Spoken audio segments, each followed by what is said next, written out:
Hey guys, welcome to our YouTube channel. ఈరోజు మన dinner వచ్చేసి పప్పు మామిడికాయ అండ్ అలాగే ఇది కాకరకాయ ఫ్రై. ఈ కాకరకాయ ఫ్రై రెసిపీ నేను యూట్యూబ్లో పెట్టాను, ఎవరైనా మిస్ అయితే వెళ్ళి చూడొచ్చు. అండ్ ఇది వచ్చేసి పప్పు మామిడికాయ గురించి స్టోరీ చెప్పాను నేను. మా మమ్మీ లైట్గా మార్చేశారు, అందుకే ఆ కలర్ వచ్చిందని చెప్పి.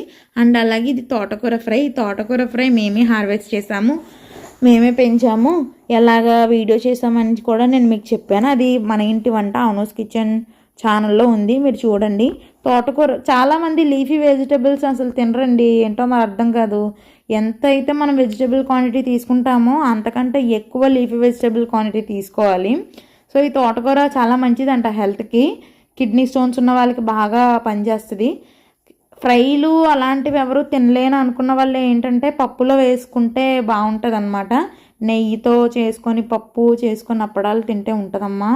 ఉలవచారుతో తిన్నాను అనమాట నేను.